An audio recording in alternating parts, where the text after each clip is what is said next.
चलो मेरे प्यारे बच्चों, अब आज हम लोग जैसे रेसिस्टेंस चैप्टर क्लास के मतलब क्लास 10 का इलेक्ट्रिक चैप्टर जो था, इलेक्ट्रिसिटी चैप्टर का हम लोग रेसिस्टेंस तक पढ़े थे।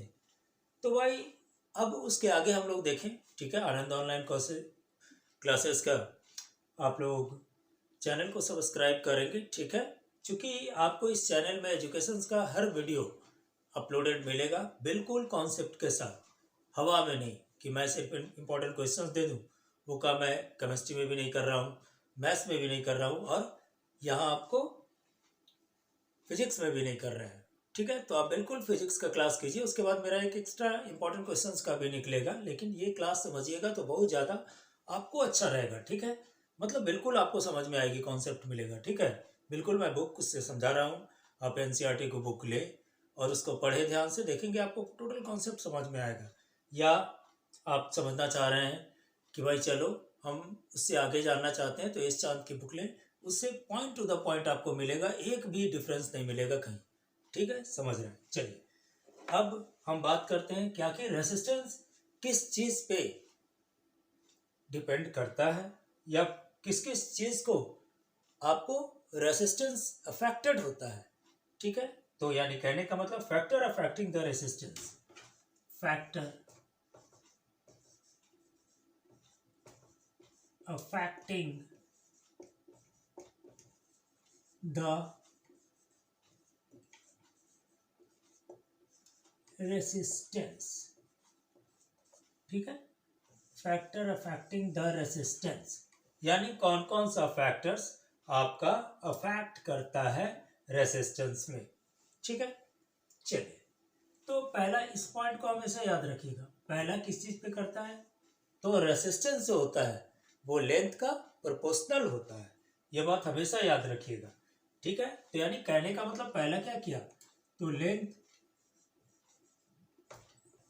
ऑफ द कंडक्टर, एक बात को आप यहां समझ लीजिएगा, लेंथ ऑफ द कंडक्टर का तो होता है, तो कैसे, यानी हाउ, कैसे ये करता है, क्या रिलेशंस होता है, तो इसका रिलेशंस होता है लेंथ प्रोपोर्शनली टू रेसिस्टेंस, ठीक है। या रेसिस्टेंस प्रोपोर्शनली टू लेंथ, ये भी कह सकते हैं। चलिए ये भी कह दीजिए आर प्रोपोर्शनली टू लेंथ, समझ रहे हैं बात को। चलिए दूसरा बात हो गया कि आखिर क्रॉस सेक्शन एरिया क्या क्या करेगा, तो इन्वर्सली प्रोपोर्शनल होता है, यानी क्रॉस सेक्शन एरिया पे क्या डिपेंड करेगा, हम साथ में दोनों समझाते चल रहे हैं। क्रॉस सेक्शन एरिया यानी कहने का मतलब क्या, क्रॉस सेक्शन एरिया कहने का मतलब क्या, तो जो मोटाई होता है तार का सो उसका क्या करेगा, तो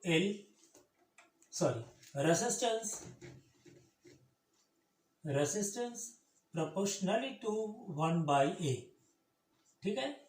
समझ रहे हैं, यानी इम्प्रोपोर्शनल टू 1/a, यानी कहने का मतलब क्या है, ए यदि बढ़ेगा तो रेसिस्टेंस घटेगा, यानी आप जितना मोटा कीजिएगा उतना रेसिस्टेंस घटेगा।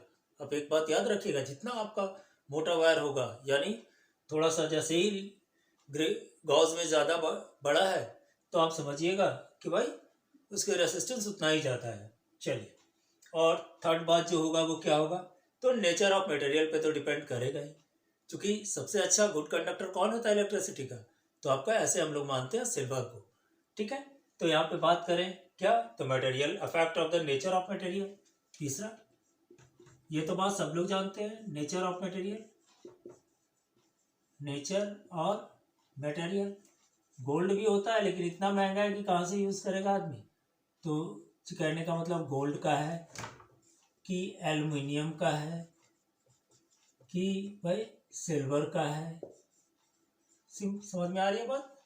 और चौथा है क्या, टेम्परेचर पे, तो देखिए कहता है कि प्योर सबस्टांस है तो कोई प्रॉब्लम नहीं है, ठीक है।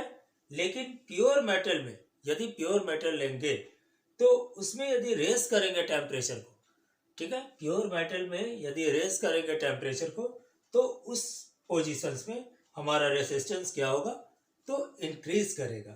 बात समझ रहे हैं, जब टेम्परेचर को रेस करेंगे, यदि प्योर मेटल का लेते हैं जैसे कॉपर का लिए, तो यदि प्योर कॉपर का लेते हैं तो उसके टेम्परेचर को क्या करेंगे भाई, रेस करेंगे, तो उसका जो रेसिस्टेंस होगा वो क्या होगा, तो बढ़ेगा, और यदि डिक्रीज करेंगे तो उसकी रेसिस्टेंस जो होगी वो घटेगी।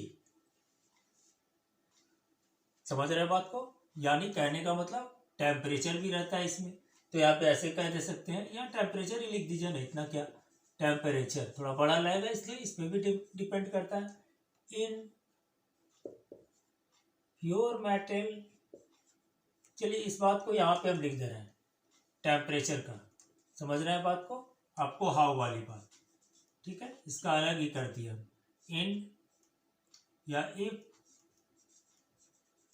Pure metal then increasing the temperature, then resistance increase and temperature decrease,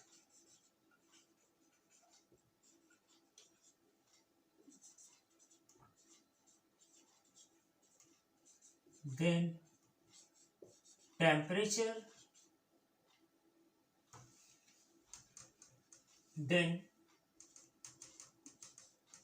temperature decrease, then क्या लिख दीजिए, इंक्रीज, एंड देन क्या लिखे, the pure metal, the increasing the temperature, increasing the temperature, then resistance increase and temperature decreasing, then resistance decrease. आपको बिल्कुल original video देते हैं, उसमें किसी भी तरह का कोई भी नहीं मिक्सअप, डिक्रीज। समझ रहे हैं बात को? थोड़ा सा नहीं होगा, थोड़ा लैंग्वेज को भी देखिएगा। ये pure metal, there pure metal, ये pure metal, the increase in the, ठीक है, थोड़ा सा increase the temperature, then resistance increase and temperature decrease, then resistance decrease. समझ में आ रहा है? चलिए, टेम्परेचर पे यही बात हुआ, ये प्योर मेटल के साथ है। समझ में आ रहा है कि नहीं? चलिए, इसका स्क्रीनशॉट ले लीजिए, क्योंकि अभी रेसिस्टिविटी समझेंगे और ये फॉर्म समझ में आएगा तभी रेसिस्टिविटी समझ में आएगा।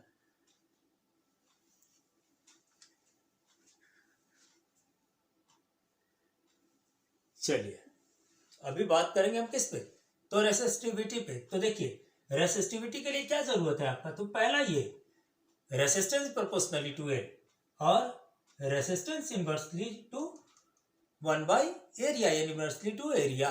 समझ रहे हैं? तो इसी दोनों कॉन्सेप्ट का यूज करके हम लोग रेसिस्टिविटी को लाएंगे, जो कि एक बहुत ही इंपॉर्टेंट चीज है।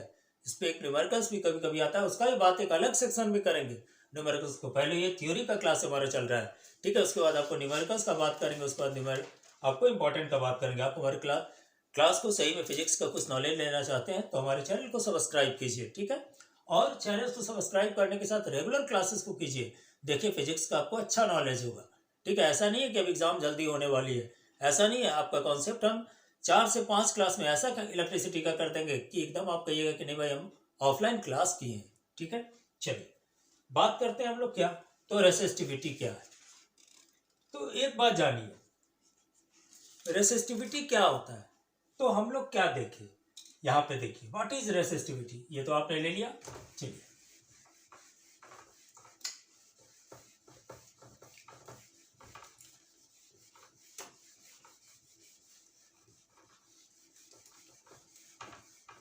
देखिए, एक न्यूमेरिक वैल्यू लाने में रेसिस्टिविटी का फॉर्म दूसरा पढ़ेंगे, और पढ़ेंगे क्या, इसी से निकालेंगे भी। न्यूमेरिक वैल्यू भी लाएंगे तो इसी से लाएंगे। बस पहले हम लोग यहाँ पे कॉन्सेप्ट देखें कि आता कहाँ से।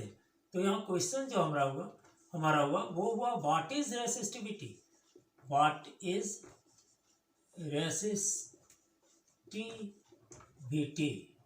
ठीक है, यानी रेसिस्टिविटी क्या है, ठीक है।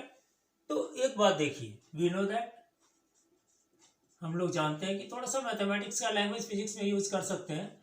वी नो दैट, क्या जानते हैं भाई, कि आर प्रोपोर्शनली टू एल, ये बात तो हम लोग देखें, आर प्रोपोर्शनली टू एल, और एंड क्या भाई, तो R proportionally to L, sorry 1 by A, ठीक है, ये तो हम लोग अभी पढ़े जस्ट। तो यहाँ पे देखिए, ये फर्स्ट इक्वेशन हुआ और ये हमारा सेकंड इक्वेशन हुआ। समझ रहे हैं बात को?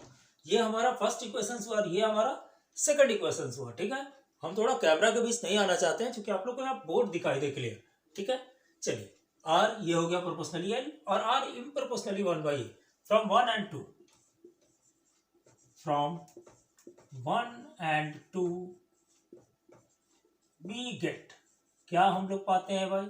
तो आर इम्प्रोपोर्शनली L/A। ठीक है, मिक्स्ड कर लिए। तो जब भी कोई भी प्रोपोर्शनली होता है, यदि हटता है तो उसमें क्या पड़ता है भाई? तो एक कांस्टेंट हम लोग देते हैं। ठीक है, तो कांस्टेंट देंगे तो आर, समझ रहे हैं बात को, इक्वल, इसी को रेसिस्टिविटी कहते हैं, L/A। ये एक हमारा रिलेशंस आया, बात समझ रहे हैं? ठीक है, यही क्या है? रेसिस्टिविटी है। इसको हम लोग क्या कहते हैं? तो रो कहते हैं सिंबल को। ठीक है, तो इसी को एक मैथमेटिकल लैंग्वेज में हम लोग एक दे देंगे कि रेसिस्टिविटी क्या है। ठीक है, बात समझ रहे हैं? इसको बिल्कुल याद रखिएगा, यही रेसिस्टिविटी है, ये रेसिस्टिविटी है आपका। इसका स्क्रीनशॉट ले लीजिएगा। ठीक है, यहाँ पे आर, ये रिलेशंस और ये रिलेशंस को याद रखिएगा। ठीक है, तो कॉम्बिनेशन करके हमारे पास ये आया। ठीक है, इसका स्क्रीनशॉट ले लीजिए। चलिए अब बात करते हैं कि रेसिस्टिविटी का यानी फार्मूला क्या है, उसका भी चलिए यहाँ पे बात कर ले। इसको यही रहने दें, आर इधर गया तो आर इंटू ए, ठीक है, by L equal to resistivity. ठीक है, ये क्या है? तो इसको हम लोग कहते हैं, यहीं पे क्लियर कर दे रहे हैं, इसको हम लोग जो ये सिंबल दिए इसको कहते हैं रो सिंबल में। ठीक है, यही क्या है? तो रेसिस्टिविटी है, रेसिस्टिविटी। ठीक है, बात समझ में आ रही है? रेसिस्टिविटी क्या है? यानी यदि इसको कहेंगे कि the resistivity of a substance is numerically equal to the resistance of the substance, 1 meter resistance of the substance and 1 meter square area and 1 per meter length, it is said to be a resistance। यानी 1 ओम, देखिए 1 ओम। अब resistivity का जरा ऐसा unit के बारे में बात कर लेंगे। चलिए यहाँ पे बात खत्म हो गया, स्क्रीनशॉट ले लिए होंगे। चलिए अब बात करते हैं इसका ऐसा यूनिट। तो ऐसे होता है ओम मीटर, पहले बता दिए, लेकिन आएगा कैसे भाई ओम मीटर? जरा पहले उस पर बात कर लें। तो ओम मीटर कैसे होगा? यहाँ पे ये बात आया कि नहीं हमारा? आप एक बात यहाँ पे समझिए कि आर का रेसिस्टेंस का, जैसे आर देख रहे हैं कि नहीं, तो एसआई यूनिट ऑफ रेसिस्टिविटी। चलिए इसका बात कर लें, एसआई यूनिट ऑफ रेसिस्टिविटी। अब थोड़ा बात करेंगे दूसरा एक फॉर्म पे, रेसिस्टिविटी। ठीक है, तो ऐसा यूनिट ऑफ रेसिस्टिविटी क्या होगा? तो देखिए ऐसा यूनिट क्या होगी? तो आप यहाँ देख रहे हैं रेसिस्टेंस का क्या रेसिस्टिविटी है, तो आप यहाँ देख रहे हैं ओम। ठीक है, ये रेसिस्टेंस का या क्रॉस सेक्शन एरिया की क्या है? तो 1 मीटर स्क्वायर, और लेंथ का क्या होता है? तो 1 मीटर। तो यहाँ से स्क्वायर से तो ये कट गया, तो यानी ओम मीटर। तो यानी the SI unit of resistivity is ओम पर मीटर। ठीक है, समझ गए? चलिए अब हम लोग आते हैं थोड़ा किस चीज पे भाई। तो आप देखे होंगे कि रेसिस्टिविटी क्या है। तो आप लोग अक्सर देखे होंगे कि हम लोग हीटिंग एप्लियंसेस में क्या यूज करते हैं? तो एलॉयज यूज करते हैं। तो क्या होता है कि उसकी एलॉयज यूज करते हैं? तो देखिए एलॉयज का रेसिस्टिविटी ज़्यादा होता है, जिसके कारण उसमें हीट ज़्यादा डेवलप होती है। रेसिस्टिविटी कह दीजिए या हाई रेसिस्टेंस होता है। ठीक है, जिसके कारण उसमें क्या होता है? तो आपको एप्लियंसेस जो होते हैं वो ज़्यादा हीट एनर्जी डेवलप करते हैं, जिसके कारण हीटिंग एप्लियंसेस में भी क्या होता है? नाइक्रोम का वायर यूज होता है, निकेल और क्रोमियम। ठीक है, या आप अदर टाइप्स का आप देख सकते हैं, लॉयस को देखिएगा जहाँ जहाँ यूज होगा, यानी वहाँ पे हीटिंग एप्लियंसेस को बनाया जा रहा है। ठीक है, तो यहाँ पे क्वेश्चन थोड़ा सा इंपॉर्टेंट कभी कभी आता है, why we use nichrome wire in a heating appliances wire या हीटिंग एप्लियंसेस। ठीक है,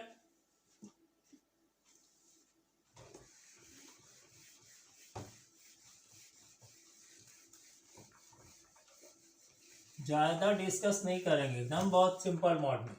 तो वाई वी यूज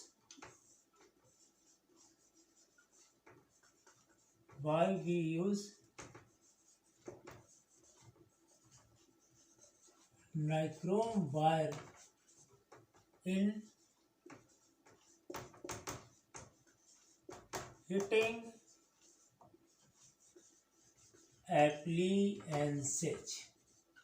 ठीक है, क्यों हम लोग क्यों यूज करते हैं? तो because it has a high resistivity and it will give a more heat energy, so we used nichrome wire in heating appliances. समझ में आ रही है बात? तो यहाँ पे क्लियर लिख दें।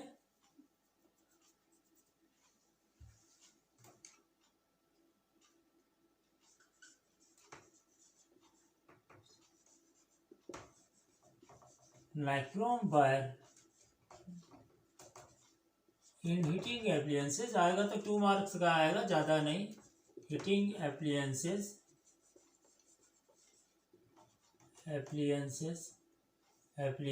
Because it is an alloy, पहले क्लियर कर दिए, एक एलॉय है। So it has high resistivity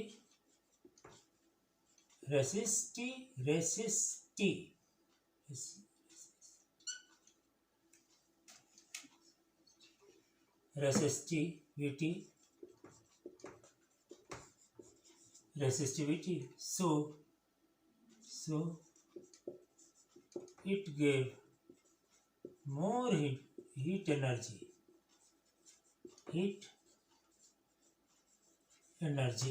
ठीक है। सो क्या करता है? It has high resistivity, so it give more energy. ठीक है, बात क्लियर हो गया?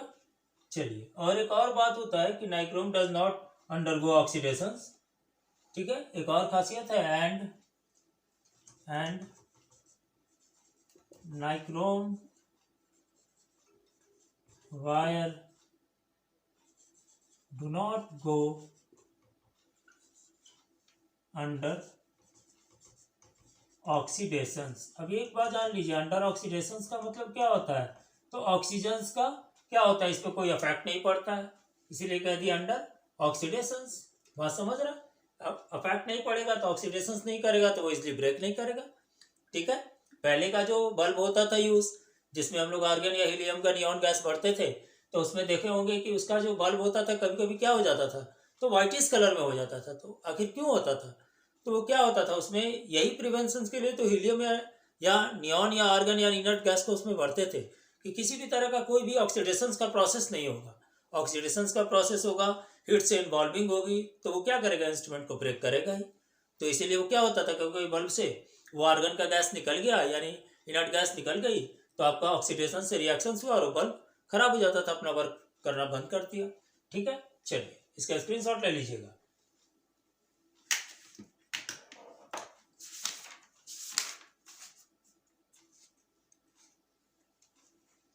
अब हम लोग एक सिंपल वे में बात समझेंगे। ठीक है, कौन सा बात समझेंगे भाई? तो वो समझेंगे हम आपको कि what is combinations of resistance. तो कॉम्बिनेशंस ऑफ रेसिस्टेंस क्या होता है? तो किसी भी रेसिस्टेंस को एक परफेक्ट फॉर्म में देना कॉम्बिनेशंस ऑफ रेसिस्टेंस कहलाता है। मतलब आप किस फॉर्म में देते हैं? एक फॉर्म होती है, दो तरह का रेसिस्टेंस। ऐसे तो देखिए, रेसिस्टेंस ऑफ कॉम्बिनेशंस 3 तरह का होता है। एक सीरीज कॉम्बिनेशंस, दूसरा पैरेलल कॉम्बिनेशंस और तीसरा मिक्सचर कॉम्बिनेशंस। सीरीज में क्या होगा? तो बिल्कुल सीरीज होगा जिसकी बात करेंगे। पैरेलल फॉर्म में होगा। और मिक्स्ड में क्या होता है? दोनों होता है, सीरीज कॉम्बिनेशंस भी होती है और पैरेलल कॉम्बिनेशंस भी होता है। लेकिन आप लोग के सिलेबस में अभी क्लास 10 तक जितने भी स्टूडेंट पढ़ेंगे इलेक्ट्रिकल चैप्टर, तो उनको बस 2 तरह का मतलब क्या दिया रहता है? तो आपका दिया रहता है इलेक्ट्रिसिटी के रेसिस्टेंस के कॉम्बिनेशंस के बारे में। तो यहाँ पे बात हम लोग कितने तरह के कॉम्बिनेशंस के बारे में करेंगे? तो 2 तरह के रेसिस्टेंस के कॉम्बिनेशंस के बारे में बात करेंगे। ठीक है, तो देयर आर 2 टाइप्स, यानी यहाँ लिख दें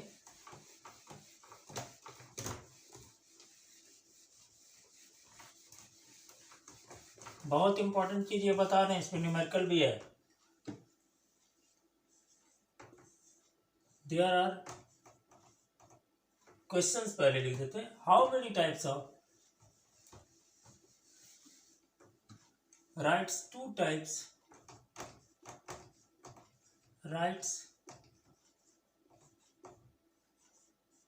types of series of combinations of resistance या series combinations of resistance। ठीक है, बात देखिएगा, यदि कहीं कोई दिक्कत होगा चलिए इसको यहाँ कर दिए। Series combinations of resistance, series combinations of resistance. ठीक है, सीरीज कॉम्बिनेशंस ऑफ रेसिस्टेंस। देखिए आप क्या होता है, ये थोड़ा गौर से बात को समझिएगा। मान लीजिए ये हमारा फर्स्ट रेसिस्टेंस है, ठीक है, इसका ये फर्स्ट पोल हुआ, ये सेकंड पोल हुआ। ठीक है, एक और रेसिस्टेंस इधर ले लीजिए, थोड़ा जगह उधर कम होगा कि पूरा क्लियर है। ठीक है, ये पहला रेसिस्टेंस है, मान लीजिए ये हमारा R1 है। ठीक है, ठीक है, या ऊपर ही ले लेते हैं, चलिए ऊपर इसको लिख दे रहे हैं, थोड़ा अच्छा लगेगा देखने में। ये मान लीजिए R1 रेसिस्टेंस है हमारा, ये R2 रेसिस्टेंस है। तो तीन रेसिस्टेंस ले लेते हैं समझने के लिए, बहुत है, 3 रेसिस्टेंस। और देखिए पहला रेसिस्टेंस का ये फर्स्ट पोल है और ये वाली कौन सा पोल है, तो सेकंड पोल है। और सेकंड रेसिस्टेंस का ये फर्स्ट पोल है और ये सेकंड पोल है। तो जब when a series of resistance combines second pole first resistance combines second pole first resistance या first resistance second pole to the second pole of second resistance, and again second pole of second resistance combines to third pole of first resistance, then we say it is a series combinations of resistance। ठीक है, यहाँ पे बात समझ में आई हमारी। क्या बात हमने बोला कि व्हेन मान लीजिए R1 रेसिस्टेंस है हमारा, ठीक है, उसका फर्स्ट पोल है आपका, दूसरा जो रेसिस्टेंस है उसका सेकंड पोल से कॉम्बिनेशन होगा। दूसरे पोल का क्या है, सेकंड रेसिस्टेंस का देख रहे हैं, सेकंड पोल है, और थर्ड रेसिस्टेंस का फोर्थ पोल जब इसके साथ कॉम्बिनेशन होगा, तो इस तरह का यदि सीरीज ऑफ कॉम्बिनेशन होता है तो उसको हम लोग क्या कहते हैं, सीरीज कॉम्बिनेशन ऑफ रेसिस्टेंस कहते हैं। ठीक है, तो यानी यहाँ पे क्या कह सकते हैं कि when the second pole of, clear लिखेंगे, सेकेंड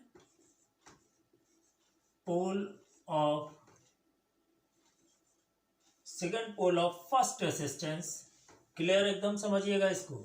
अभी तुरंत इसका टोटल कॉम्बिनेशंस का फॉर्म निकालेंगे।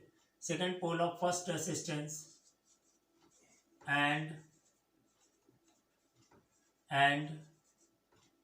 सेकेंड रेसिस्टेंस, सेकेंड पोल, क्या लिखें, when the second pole of first resistance connects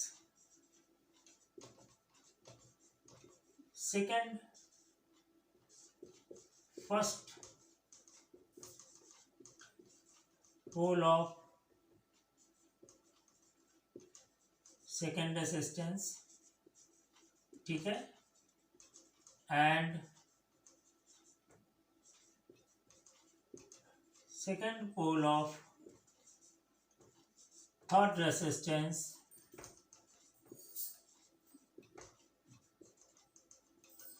connects, then we say it is series combinations of resistance, series combination of resistance, series combinations of resistance. यानी कहने का मतलब क्या बोले हम, when the second pole of first resistance, when the second pole of first resistance, ठीक है, connects first pole of second resistance, and second resistance, second pole connects third pole of first resistance, then we say it is a series combinations of resistance. Yani when the second pole of first resistance connects first pole of second resistance, ठीक है, ठीक है, and second pole of third resistance connects, then we say it is series combinations of resistance. ठीक है, अब इसको क्या करें भाई, सो ऑन, इस तरह से सो ऑन होता है। यदि हमने पहला को दूसरा, दूसरा को तीसरा दिखा दिया तो क्लियर, सो ऑन ऐसे ही चलता है। अब इसमें क्या होता है, तो चलिए इसमें एक बात होती है, ये मान लीजिए सेल के द्वारा इसको कनेक्ट कर रहे हैं हम, ठीक है, तो इसमें दो तरह का एक बात मिलेगा, ठीक है, कि भाई इसमें इलेक्ट्रिक करंट क्या होगा। तो इलेक्ट्रिक करंट बिल्कुल सिमिलर जाता है, उसमें कोई भी तरह का कोई भी चेंजिंग नहीं होता है, एक ही इलेक्ट्रिसिटी सब में डिस्ट्रीब्यूट होगा, यानी इलेक्ट्रिक करंट सेम होता है, लेकिन पोटेंशियल डिफरेंस क्या होती है, तो डिफरेंस होता है, यानी V1 और इसका V2 हुआ और V3 हुआ, टोटल जाकर के V1 plus V2 plus V3 होता है। इस कॉम्बिनेशन में टोटल रेसिस्टेंस, यानी यहाँ पे एक ऐड कर देंगे, इसका स्क्रीनशॉट लीजिए,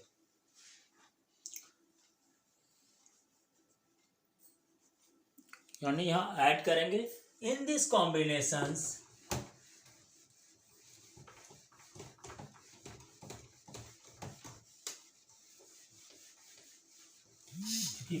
प्रूफ करेंगे, ठीक है, यहाँ ऐड क्या करेंगे, तो इन दिस कॉम्बिनेशंस, इन दिस थोड़ा सा ठीक से लिख लेते हैं नीचे, नहीं तो हो सकता है ऊपर कट जाता है कभी कभी। In this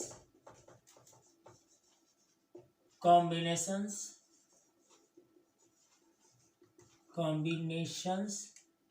the electric current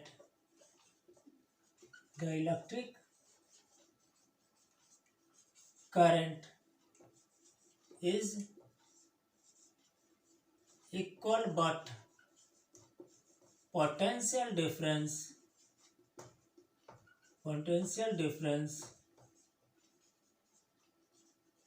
is, देखिएगा थोड़ा, यदि कहीं पे कंफ्यूजन होगा तो उसको थोड़ा सा मेरे लैंग्वेज पे, difference, potential difference is unequal.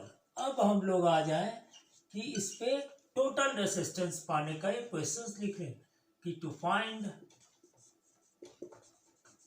Total resistance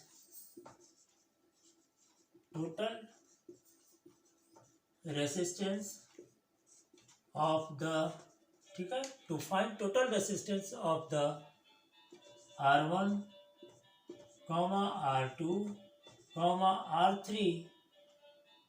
R3 when connects with series combinations,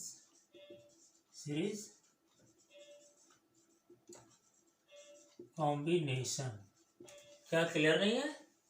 in this combinations the electric current is equal but potential difference is unequal. To find, अब क्या यहाँ पे क्वेश्चंस नोट किए, to find total resistance of the R1, R2, R3, Rn तक ले सकते हैं, when connects with series combinations, ठीक है। तो मान लिया लेट कर लिए, यहाँ पे दिया हुआ है, ऐसे लेट कर रहे हैं, औपचारिकता है, यदि पाना होगा टू फाइंड कर दे कहीं तो let R1, R2 and R3 are three resistance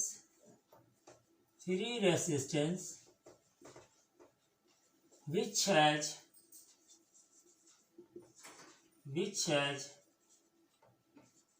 unequal potential difference, समझ रहे हैं बात को, अनइक्वल पोटेंशियल डिफरेंस V1, चलिए इधर लिख दे रहे हैं, थोड़ा ठीक रहेगा क्योंकि इंपॉर्टेंट चीज है ये। V1, V2 and V3 and equal electric current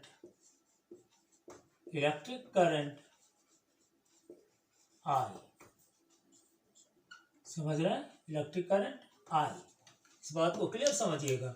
क्या है भाई, तो let R1, R2 and R3 resistance which has unequal electric current has unequal potential difference V1, V2 and V3 and equal electric current I.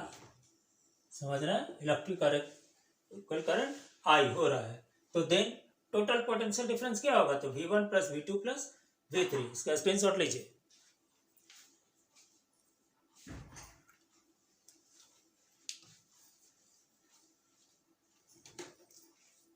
चलिए अब आगे बढ़ते हैं. Then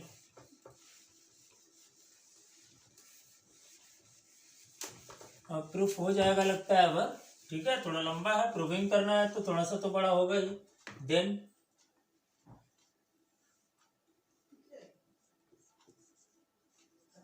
then ठीक है, then total potential difference, total potential difference यानी V equal to क्या हो गया? टोटल पोटेंशियल डिफरेंस कहने का मतलब क्या? V. तो V का मतलब क्या हुआ? तो यहाँ पे V1 plus V2 plus V3 यानी V. समझ में आ रहा है बात? यानी V equal to V1 plus V2 plus V3. समझ में आया? अब एक फॉर्म याद करें कि हम लोग पढ़े हैं कि नहीं. V इक्वल टू क्या पढ़े? IR. R equal to VI. यहाँ पे लिख दे बाय ओम्स लॉ. चलिए, by Ohm's law. Ohm's law तो पढ़े ही. R equal to V by I. ठीक है, यानी कह सकते हैं कि V इक्वल टू IR. ये तो कहा जा सकता है. इस बात को तो हम लोग कह सकते हैं यहाँ पे. ठीक है, ये इधर गया. ठीक है, तो अब बात देखिए, V इक्वल टू क्या आया? IR आया. तो यहाँ पे देखिए, अब हम लोग क्या करें? First resistance.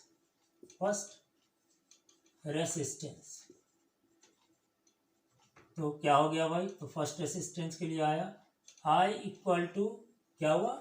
तो V1 इक्वल टू IR1. चलो इसके फॉर्म से लिखे, चूंकि आप इसीलिए लिए थे. V1 इक्वल टू, इसको 1 मान लीजिएगा, यहाँ पे जरूरत पड़ेगा. तो V1 इक्वल टू IR1. ठीक है, उसी तरह से सेकंड के लिए V2 इक्वल टू IR2. उसी तरह से थर्ड के लिए, ठीक है, V3 इक्वल टू IR3. और इसको मान लिए 1, इसको मान लिए 2 और इसको मान लिए 3. और तीनों को क्या करेंगे? 1 2 3 को ऐड कर देंगे. स्क्रीनशॉट लीजिए, थोड़ा क्लियर दिखा रहे हैं आप लोग को. चलिए, समझ में आया? उसी का यूज करेंगे. 1 मान लिए थे, V1 plus V2 plus V3. याद रखिएगा थोड़ा पहले का चीज, जैसे आप वहां पे जाइएगा क्लियर हो जाएगा. अब इसको प्लस किए तो 1 2 3 एडिंग 1 2 3 देन वी गेट.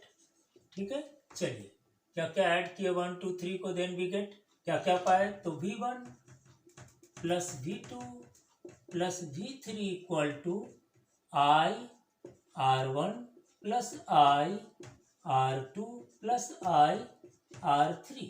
समझ रहे हैं बात को? क्लियर? अब यहाँ पे ये V1 V2 V3 क्या था? तो याद कीजिए, टोटल V मान लिए थे, उसके बाद कि टोटल उसका पोटेंशियल डिफरेंस क्या होगा? तो V होगा. तो यानी कहने का मतलब since V equal to V1 plus V2 plus V3. समझ रहे हैं बात को? ये चलिए, ये याद रखिएगा. फ्रॉम 1 ऊपर माने हुए हैं, यदि नोट डाउन में कॉपी कीजिएगा, मेरा वीडियो देखिएगा पूरा, वहां पे हम माने हुए हैं फ्रॉम 1. तो यहाँ पे क्या दे दिए?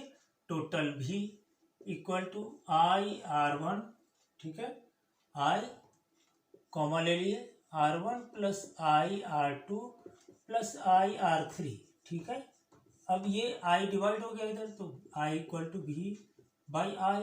तो equal to R1 plus R2 plus R3 यानी V by I. That is the therefore Ohm's law, V by I equal to R. ठीक है, तो ये हो गया आपको R इक्वल टू R1.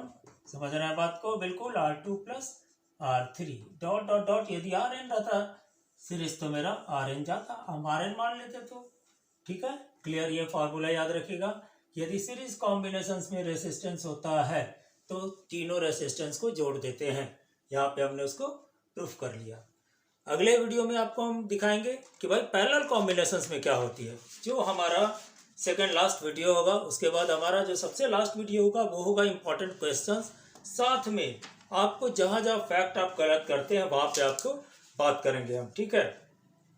अभी आपका हम लोग 2 और वीडियो मेरा चलेगा, यानी इस सेक्शंस का पूरे चैप्टर का आपका 5 वीडियो मैं अपलोड करने वाला हूँ इलेक्ट्रिसिटी चैप्टर का। आप हमारे वीडियो को ध्यान से देखें, और ऐसा नहीं कि एक वीडियो देख रहे हैं, हम सब वीडियो को बारी बारी से देखिए। ऐसा नहीं कि एक वीडियो देख रहे हैं 2 नहीं देख रहे, एकदम सीक्वेंस से देखें, आपको बिल्कुल कॉन्सेप्ट मिलेगा और एक अच्छा आपको इस टॉपिक्स पे पकड़ हो जाएगी, इसकी मैं निश्चित गारंटी देता हूँ। आप बाद में कमेंट जरूर करेंगे कि नहीं आनंद ऑनलाइन क्लासेस का मैं क्लास किया था तो हमारी फिजिक्स का चैप्टर मजबूत हुआ था, यानी आप इस बात को ध्यान से देखेंगे। हाँ, हमारे क्लास में ज़्यादा फोकस नहीं है, मैं ज़्यादा ऐड वैड नहीं देता हूँ, ज़्यादा कॉम्प्लिकेटेड नहीं बनाता हूँ, ज़्यादा लुक नहीं अच्छा रखता हूँ, लेकिन हाँ जो भी दे रहे हैं आपको परफेक्ट नॉलेज दे रहे हैं। हमारे क्लास को, हमारे वीडियो को आप ज़रूर सब्सक्राइब कीजिए हमारे चैनल को, जिससे हमें थोड़ा सा अच्छा लगे।